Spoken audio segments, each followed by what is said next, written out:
Hello student, मैं पवन कोहली और आज के वीडियो लेक्चर में स्टार्ट करने जा रहे हैं 15 से आगे क्वेश्चन। प्रीवियस वीडियो लेक्चर में 15 तक के क्वेश्चन डिस्कस कर चुके हैं। तो देखिए आपका 16 क्वेश्चन आज का कि रेगिस्तान में सामान्यतः मरीचिका दिखाई देती है, इसका कारण दो। तो आपने 10th क्लास में पढ़ा हुआ है मरीचिका होती क्या है। तो देखिए जो मरीचिका होती है वो टोटली आपकी जो डिपेंड होती है वो होती है प्रकाश के पूर्ण परावर्तन और अपवर्तन पे।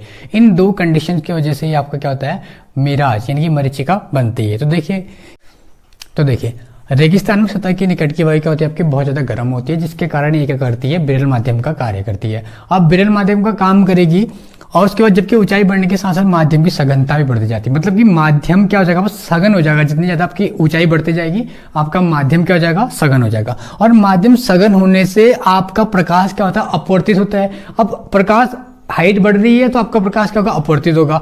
और जैसी एक कंडीशन ऐसी आ जाएगी आपके लिए कि प्रकाश क्या हो जाएगा, पूर्ण परावर्तित हो जाएगा, कंप्लीटली पूरा क्या हो जाएगा, परावर्तित हो जाएगा। जिसकी वजह से हमारे जो वायुमंडल में जल की बूंदें होंगी उससे प्रकाश के ज्यादा आपका रिफ्लेक्ट हो जाता है। जिसकी वजह से हमें क्या दिखाई देता है, आभास होता है कि रेगिस्तान के ऊपर पानी की एक लेयर है और एक इसे दिग्भ्रम की स्थिति भी कहा जाता है और मरीचिका भी कहा जाता है। इसके एग्जाम्पल है आपके, जैसे आपको उल्टा पेड़ दिखाई देता है, ये व्यक्ति है आपका, ये आपका सघन माध्यम है और विरल माध्यम है। देखिए यहाँ पे ये इसे उल्टा पेड़ दिखाई दे रहा है नीचे। और एग्जाम्पल 2 है सघन माध्यम में जल की बूंदें हैं, इससे जल की बूंदों से क्या आ रहा है, हमारे आंखों में प्रकाश आएगा तो हमें क्या लगेगा, यहाँ पे क्या विरल वायु में क्या है कि ये एक पानी की लेयर है।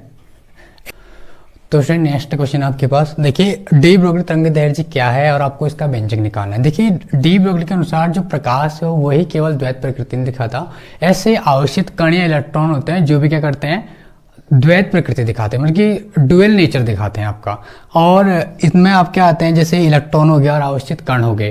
तो देखिए जब सूक्ष्म आवेशित कण गतिमान होते हैं तो तभी तरंग की भांति क्या करते हैं, आपका व्यवहार करते हैं। और उस अवस्था में इनकी तरंगदैर्ध्य को डी ब्रोगली तरंगदैर्ध्य कहते हैं। इसके लिए आपको व्यंजक निकालना है और एग्जाम्पल के तौर पर आप इलेक्ट्रॉन की गति ले सकते हैं। तो देखिए आपको पता होगा आवेशित कण की जो गति होगी आपकी, मान लीजिए कोई कण आवेशित है तो उसके लिए क्या, आवेशित कण की गति, मान लीजिए आवेशित कण की गति वो होता है E बराबर आपका hc/λ। Equation first.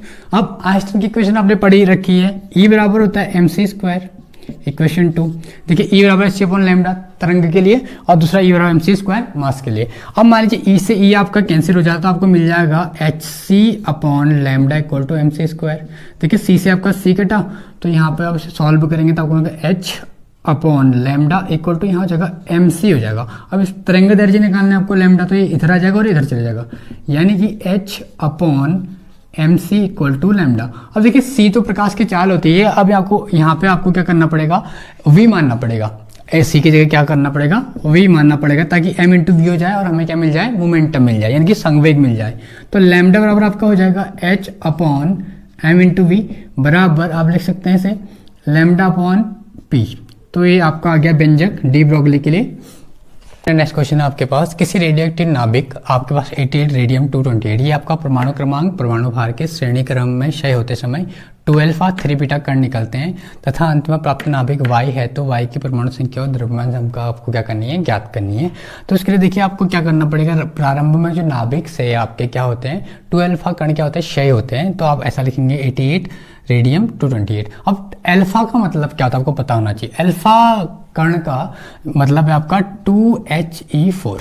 ये हीलियम के परमाणु क्रमांक 2 तथा परमाणु भार 4 के बराबर होता है जब एक बार क्षय होता है अल्फा। अब यहाँ पे देखिए कितना बोल रखा है आपको, 2 बोल रखा है, यानी कि 2 से आप मल्टीप्लाई करेंगे इसके परमाणु क्रमांक को और 2 से मल्टीप्लाई करेंगे उसके भार को, तो 2 2 4 हो जाएगा आपका, 2 4 8 हो जाएगा। यानी कि इसमें से क्षय कम जो होंगे इसके परमाणु क्रमांक से 4 कम होंगे और इसके भार से कितने कम होंगे, 8 कम होंगे। अब 88 में से 4 माइनस करेंगे तो आपको मिल जाएगा 84, यहाँ पे Z मान लीजिए। उसके बाद 2 × 4 8 और परमाणु भार से 8 कम होते 220 हो गया। ये हो गया आपका अल्फा कण पे। अब आता है आपका बीटा वाले पे।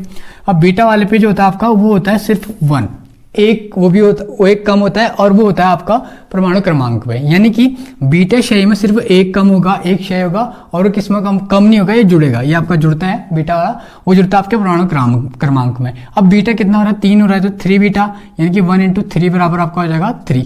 3 कण बीटा के क्षय हो रहे हैं तो 3 बीटा जुड़ जाएगा किस पे, इस पे। तो आपका हो जाएगा 84 और 3 अगर ऐड करें आप 87 हो जाएगा। Z 220 ये सेम रहेगा, तो ये हो गया आपका 87 और 220। इस तरीके से आपको निकल गया। तो आपको जो नेक्स्ट मिलेगा आपको y वाला वो हो गया आपका 87 और जो होगा 220। तो इस तरीके से आपका क्वेश्चन सॉल्व हो गया। आपको बताना है परमाणु संख्या और द्रव्यमान संख्या बताना है इन दोनों में। तो देखिए परमाणु संख्या और द्रव्यमान संख्या Z बराबर आपका आ गया है 87 और दूसरा A बराबर आ गया आपका 220। देखिए ये होता है आपका परमाणु क्रमांक और दूसरा हो गया आपके पास ये वाला एटॉमिक वेट यानी कि परमाणु भार।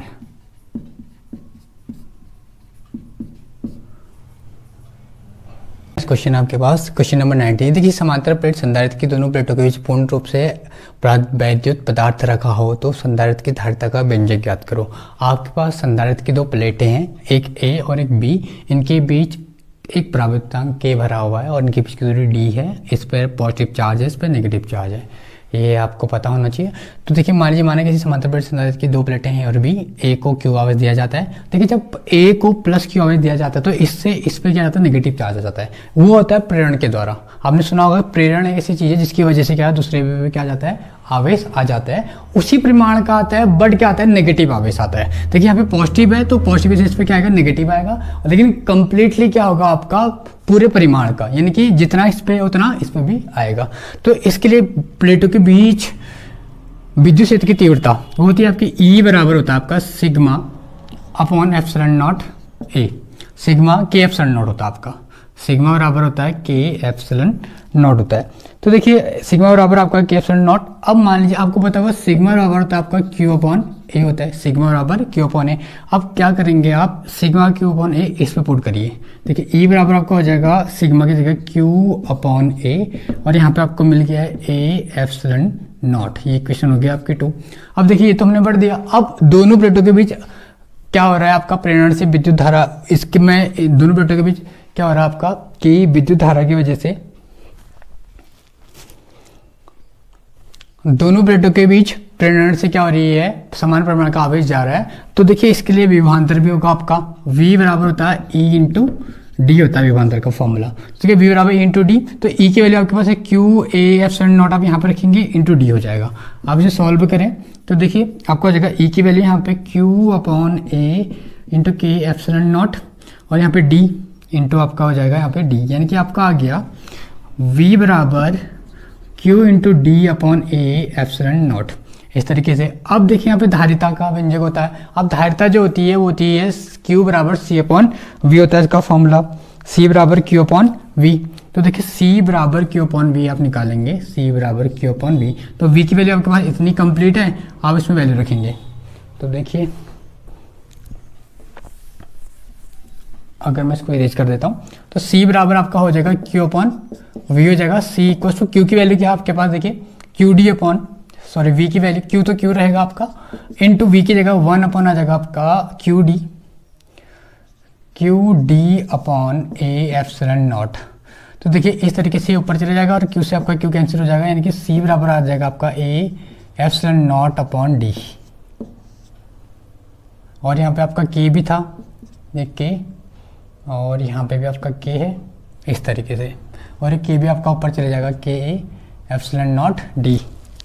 प्रतिरोध को बैटरी के टर्मिनल से जोड़ने पर 0.3 एम्पीयर की धारा क्या होती है, प्रवाहित होती है तथा प्रतिरोध घटाकर 30 ओम कर देने पर धारा का मान 0.5 एम्पीयर हो जाता है। तो बैटरी का EMF यानी कि वैद्युत वाहक बल और आंतरिक प्रतिरोध की क्या करनी है, आपको गणना करनी है। यानी कि आपको R1 R2 I1 I2 दे रखा है, आपको आंतरिक प्रतिरोध और E की वैल्यू निकालनी। तो E बराबर आपने फॉर्मूला पढ़ा होगा, E बराबर होता है V प्लस IR होता है, E बराबर V प्लस IR होता है। अब देखिए V यहाँ पे E आपका कांस्टेंट है तो V को हम I1 R1 लिख सकते हैं प्लस A आपका IR हो जाएगा।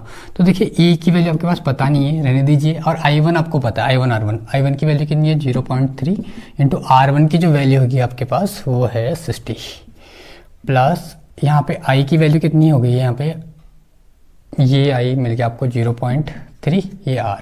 इक्वेशन फर्स्ट अगर आप इसे सॉल्व करें तो आपको मिल जाएगा 60 से अगर आप 10 से 18 हो जाएगा आपका 18 और प्लस 0.3 R, यानी कि E बराबर आपको मिल गया है पहली equation 18 plus 0.3 R। Equation first हो गई आपकी ये वाली। उसके बाद देखिए सेकेंड कंडीशन E बराबर ही, अब E ये जगह I1 R1 प्लस IR। तो देखिए इसको I1 मान सकते हैं और इसको भी इसको I2 मान लेंगे। तो E बराबर हो जाएगा आपका I1 की वैल्यू I2 हो जाएगा ये आपका, और ये आपका R2 हो जाएगा। I2 की वैल्यू है आपके पास 0.5 एम्पियर और इंटू R2 की वैल्यू है 30 प्लस ये I2 की वैल्यू होगी 0.5 इंटू R, यानी कि इसे सॉल्व करेंगे आप तो आपका आ जाएगा 30 से 0.5 ये 15 हो जाएगा। तो आपका आ जाएगा 15 प्लस 0.5 R, इक्वेशन क्या आ गई आपकी 2 आ गई। देखिए इक्वेशन 1 और 2 का आप कैसे भी सॉल्व कर लीजिए कोई भी मेथड से। तो देखिए आपका क्या हो जाएगा, ये E है आपके पास, ये तो मेरा फॉर्मूला हो गया, ये E की वैल्यू पूरी कंप्लीट और ये पहली इक्वेशन। तो आपका E से E क्या हो जाएगा, कैंसिल हो जाएगा यहाँ पे। तो आपको मिल गया है 0 यहाँ पे 18 प्लस 0.3 R इक्वल टू यहाँ पे मिल गया 15 प्लस 0.5 R। तो देखिए 15 को आप क्या करिए, 15 को यहाँ ले आइए, इसको यहाँ ले जाइए। तो 18 माइनस 15 0.5 R माइनस 0.3 R, यानी कि 18 में 15 घटा के 3 आना है और 0.5 से 0.3 तो 0.2 आ जाएगा आपका ये 0.2 R। और इसे सॉल्व करेंगे आप R बराबर 3/0.2। अब 0.2 से डिवाइड करने से आप 10 से मल्टीप्लाई कर दो ऊपर नीचे, तो आ जाएगा 30 और नीचे 2 यानी कि 15। तो आपका जो स्मॉल r आ गया है वो आ गया है 15 ओम इंटरनल रेजिस्टेंस। अब आपको निकालना है E की वैल्यू निकालनी है, इस E की वैल्यू। तो E के लिए आप किसी भी मेथड में इसी में रख दीजिए, आप इसमें चाहे इसमें रख दीजिए, इसमें हम क्या करते हैं, मैं करता हूँ इस पर रख देता हूँ फर्स्ट वाले पे। तो देखिए इस पर रखेंगे तो यहाँ पे रख देता हूँ मैं E बराबर 0.3 इंटू 6, ये तो 18 हो गया था हमारा यहाँ पे। तो देखिए 18 प्लस 0.3 इंटू R की वैल्यू आ गई 15, तो 18 प्लस ये हो जाएगा आपका, ये हो गया आपका 44.5। तो इसको जोड़ेंगे तो आपका आ जाएगा 22.5 E वोल्ट में आता है, ये हो गया आपका वोल्ट में। तो इस तरीके से आपके क्वेश्चन क्या हो गए कंप्लीट। अगर स्टूडेंट आपको मेरी वीडियोज अच्छी लगती हैं तो प्लीज़ लाइक करें, शेयर करें और सब्सक्राइब करें मेरे चैनल को।